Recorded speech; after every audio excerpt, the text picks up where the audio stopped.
সুর চুরির মিথ্যা অভিযোগে অভিযুক্ত এ.আর রহমান।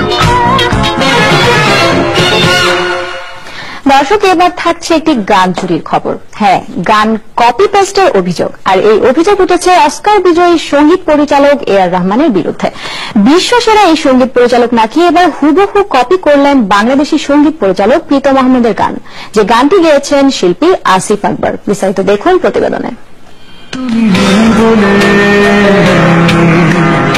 আমার দু চোখের জলে হয়েছে 2003 সালের কথা। প্রীতমের কথা ও সুরে তুমি নেই বলে শিরোনামের একটি গান গেয়েছিলেন সঙ্গীত শিল্পী আসিফ আকবর। পাশাপাশি গানটির একটি মিউজিক ভিডিওতে অংশ নিয়েছিলেন আসিফ। এরপর কেটে গেছে দীর্ঘ একটা সময়, প্রায় 15 বছর। আর এতদিন পরে এসে আবারও আলোচনায় আসলো সেই গানটি।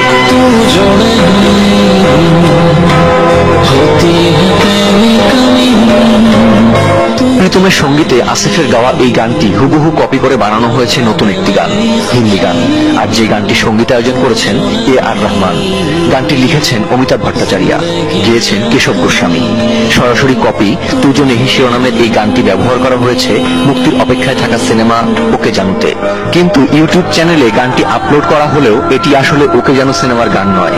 তৃতীয় কোনো পক্ষ সিনেমার ফুটেজ ব্যবহার করে বানিয়েছে ভিডিওটি।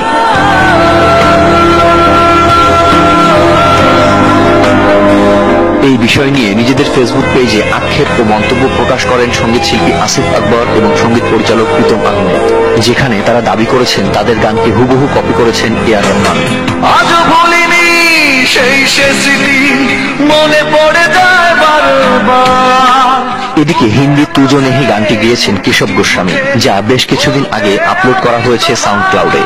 ধারণা করা হচ্ছে কেশব গোস্বামী এবং অমিতাভ ভট্টাচার্য এমনটি করেছে, আর তার সাথে জুড়ে দিয়েছে এ.আর রহমানের নাম।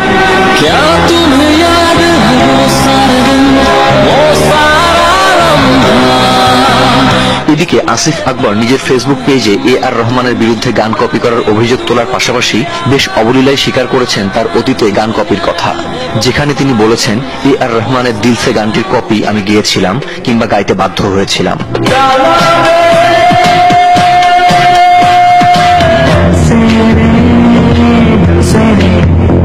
গান কিংবা সিনেমা কপি পেস্ট ঢাকাই সিনেমা আর গানে একটা পরিচিত ঘটনা। তবে মাইলসের গান কপি করে এর আগে সমালোচনার মুখে পড়েছিলেন আনু মালিক।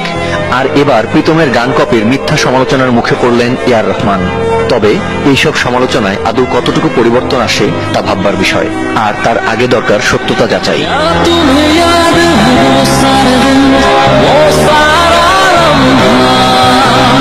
Kamrul Ifat, showbiz tonight. আজও ভুলিনি সেই স্মৃতি, মনে পড়ে যায় বারবার। দর্শক, এই মুহূর্তে আমাদের সাথে যুক্ত হয়েছে সুরকার সঙ্গীত শিল্পী প্রীতম আহমেদ। সরাসরি কথা বলবো তার সাথে। প্রীতম, আসলে আপনার সুর নকল করা গানটি কেশব গোস্বামী এবং অমিতাভ ভট্টাচার্যের সৃষ্টি। তো এ.আর রহমানের ওকে যেন সিনেমার ফুটেজ ব্যবহার করা হয়েছে মাত্র। তো বিষয়টি জানার পর আপনার প্রতিক্রিয়া আসলে কি? আসলে আমি বিষয়টি জেনেছি হচ্ছে লন্ডন প্রায় সকাল 11টার দিকে। তখন বাংলাদেশের বিকেল অলরেডি। তখন বাংলাদেশের সংবাদ যমুনা কিছু যুগান্ত পত্রিকা কিছু পত্রিকা এই গানের যিনি গায়ক ছিলেন তার উদ্ধৃতি দিয়ে বিরোধ হয়ে গেছে এ.আর রহমান গানটি চুরি করেছেন। কিন্তু আসক্তিজনক বিষয়টার জন্য আমি খুব দুর্গতকর অবস্থায় আছি, কারণ এই গানটি লেখার শুরু আমার, এবং সেটা বাংলা গান যেটা আপনি দিয়েছেন সেটাও বিভিন্নভাবে বিক্রি হচ্ছে মোবাইল কোম্পানির কাছে। সেসব নিয়ে আমার অলরেডি একটা মামলা চলছে যে এই গানের দিকটা আমার। তো সেই গানটা এ.আর রহমান তৈরি করে বা কে শুরু করবে সেটা আমাকে জিজ্ঞেস করা উচিত ছিল। কিন্তু গানটা শুরু করে এবং গীতিকার আমি, সেটা আমাকে জিজ্ঞেস না করে এমন কাউকে জিজ্ঞেস করা হয়েছে যিনি এ.আর রহমানকে চোর বর্ণনা করেছেন। এই জিনিসটা আমাদের খুব বিব্রতকর। অন্যদিকে গানটা হিন্দিতে চুরি করেছেন কে, সেটা আমরা কয়েকটা নাম দেখতে পাচ্ছি। কেশব গোস্বামী গিয়েছেন, কিন্তু আমার সাউন্ড ক্লাউডে দেখতে পাচ্ছি হচ্ছে প্রসেনজিৎ নামে একজনের সম্প্রদায়ের লিঙ্কে। তো গানটা চুরি হয়েছে এটা সত্যি। গানটা কোনো হিন্দি সিনেমায় ব্যবহার হচ্ছে কি হবে না সেটা এখন পর্যন্ত আমি নিশ্চিত নই। কিন্তু গানটার জন্য এ.আর রহমানকে যুক্ত করাটা হচ্ছে একটা মিথ্যে প্রচারণা, যেটা হয়তো কেউ নিজের ভুল করে বা নিজের প্রচারণা তৈরি করার জন্য বা এ.আর রহমানের কাছাকাছি নিজের নামটা আনার জন্য বলছেন। এ.আর রহমান যে ফিল্মে সঙ্গীত পরিচালনা করেছেন সেই ফিল্মের ফুটেজ গানটাকে ব্যবহার করা হয়েছে এটা নিশ্চিত। এই সিনেমাতে এই গানটা আসবে কিনা সেটা আমরা এখন নিশ্চিত নই।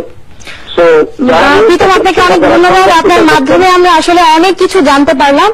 আপনাকে ধন্যবাদ আমাদের সাথে সরাসরি যুক্ত হবার জন্য।